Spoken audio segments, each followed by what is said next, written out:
Bonjour et bienvenue sur Radio Sensation Normandie.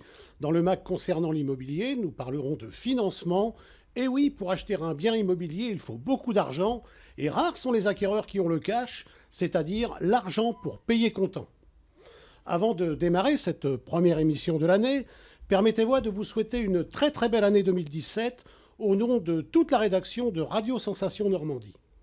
Pour parler de financement, une professionnelle dans ce domaine, Laetitia Martinez, bonjour. Bonjour. Pour parler d'immobilier, il répond toujours présent à nos sollicitations. Il est agent immobilier à Bernay, dans le département de l'Eure. Jacques Cernet, bonjour. Bonjour Pascal. Laetitia, vous êtes salarié d'un groupe qui est l'incontestable leader du métier qu'elle a créé en 1971, le métier de courtier en prêt immobilier. Alors il va falloir nous expliquer tout à l'heure qu'est-ce que ce métier. Ce groupe dans lequel vous travaillez, 210 agences, 400 salariés, 900 mandataires, et vous êtes en relation, alors là j'ai été très surpris, avec plus de 130 banques. Alors j'ai regardé un peu votre parcours, Laetitia. Après des études dans la finance, vous travaillez dans une banque, évolution de carrière en perspective, et vous décidez de quitter cette banque pour rejoindre ce groupe de courtiers en prêt immobilier où vous êtes actuellement en poste à Lisieux dans le Calvados. Tout à fait. Alors Laetitia, expliquez-nous ce qui vous a conduit à quitter la banque traditionnelle, puisqu'en fait c'est le même métier, ça, courtier de prêt en immobilier. Ah non, c'est un peu plus détaillé que simple conseiller bancaire. Alors, juste un petit détail, je suis pas salarié, je suis à mon compte. Ah, je suis désolé. C'est pas grave. Je me reprends. Donc, vous êtes travailleur indépendant. Exactement. On en parlera encore du travailleur indépendant. Mais il y a bien 400 salariés au niveau de la CAFPI, mais c'est tout ce qui est back-office, enfin les D'accord. personnes qui font de l'administratif. Donc, expliquez-moi donc votre métier de courtier en prêt immobilier. C'est quoi ce métier?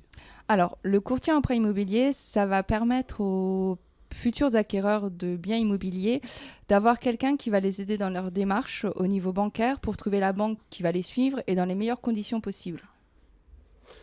Donc, vous voulez dire que c'est pas vous qui prêtez l'argent. Ah non, pas du tout. La banque, c'est elle, c'est son argent, c'est elle qui prête, alors que vous êtes un intermédiaire bancaire.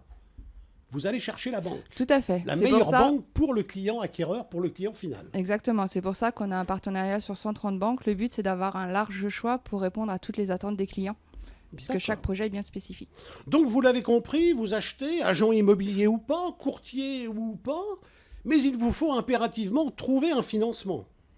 Devenir propriétaire, c'est un rêve simple de devenir propriétaire, mais la réalité est un peu plus compliquée.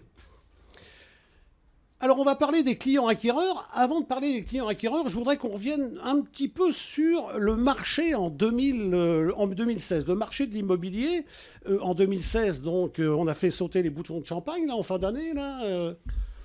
En tant qu'agent immobilier, le marché 2016 pour moi est un marché magnifique. On a environ 850 000 transactions, c'est-à-dire qu'on a atteint à peu près le même record qu'en Voilà. 2008. Les volumes de vente sont un petit peu différents, les prix ne sont pas les mêmes. Par contre, il y a beaucoup de transactions.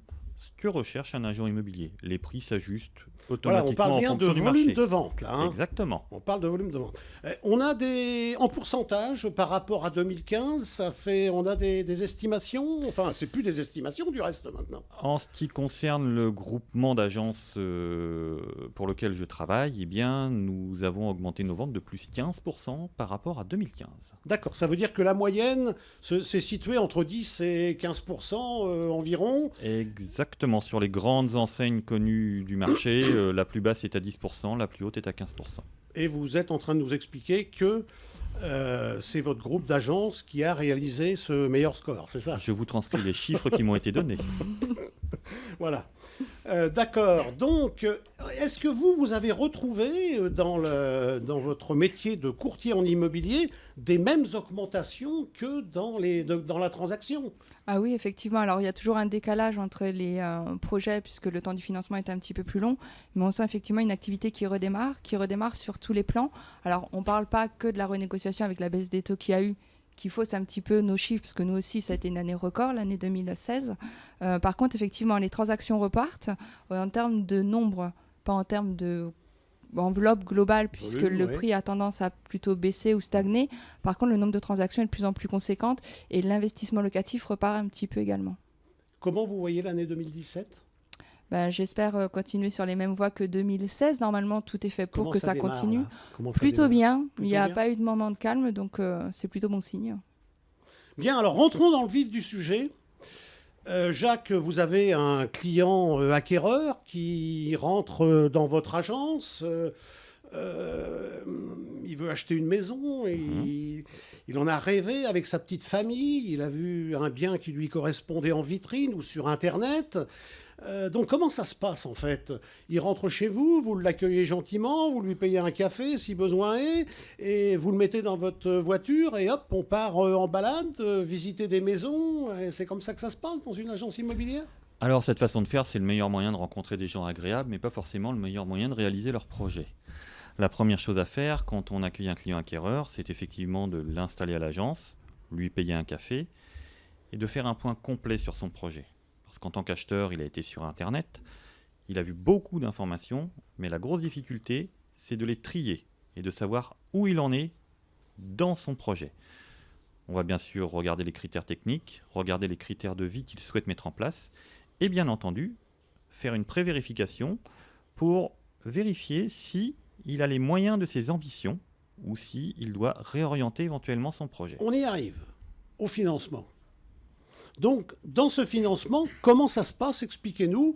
On va voir si, justement, entre vous, l'agent immobilier, et vous, le courtier en prêt immobilier, si on a les mêmes...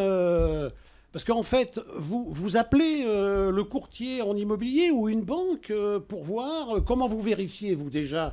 Je peux vous dire, attendez, oui, j'ai de l'argent, il n'y a pas de problème. Y a aucun j'ai aucun problème de financement, quoi.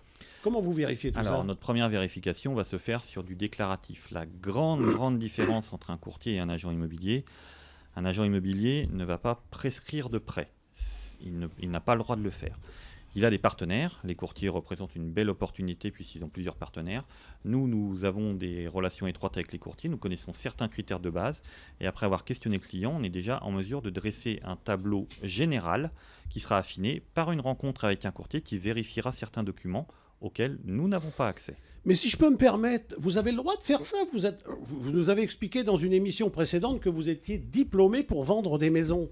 Oui. Mais là, pour parler d'argent, pour parler de... Vous avez des diplômes, vous avez le droit de parler, de demander des documents pour voir si le client final...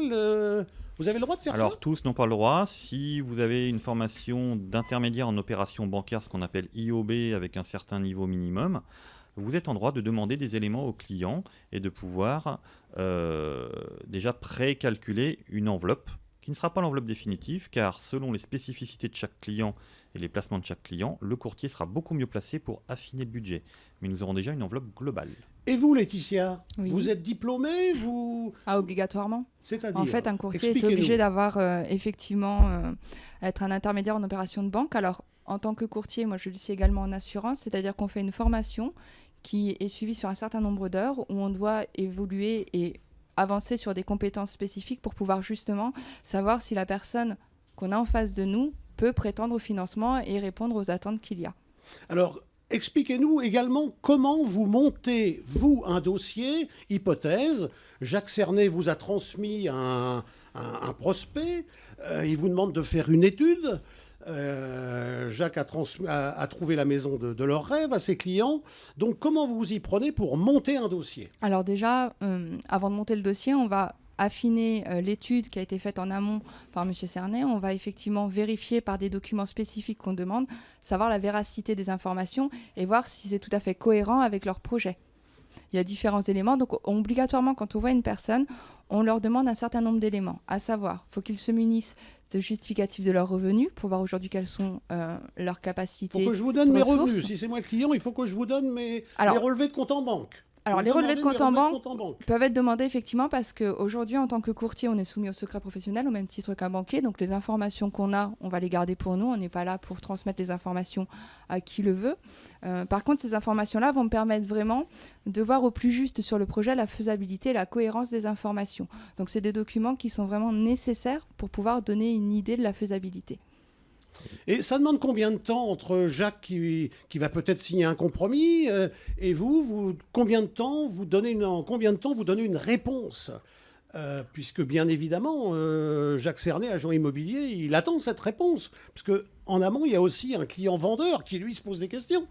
Alors, on va dans un premier temps déjà donner si le projet est faisable ou pas par rapport à ces éléments-là. Par contre, pour avoir un accord définitif, il faut qu'on ait l'accord du client pour présenter son dossier en banque. Donc là, on monte un dossier physique et aujourd'hui, vu les délais des banques, sous une semaine, on peut donner une réponse définitive des comités. Donc là, vous transmettez ça, la réponse à Jacques Cernet, qui lui, après, avise son client acquéreur, son client vendeur, et le dossier est quasiment bouclé après. Quasiment bouclé. En fait, pour monter le dossier, il va falloir un compromis physique signé. Donc, à la base, les courtiers vont nous transmettre un accord de principe sous réserve d'autres conditions qui ne peuvent pas être déterminées et surtout réalisées tant que le compromis n'est pas signé. Hélas, nous tirons le temps qui nous est imparti. Je suis désolé, le temps passe vraiment très vite.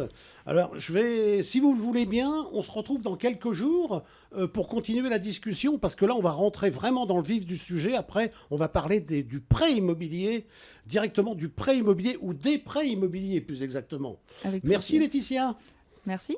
Merci Jacques. Merci Pascal. Pour toutes ces informations très précieuses.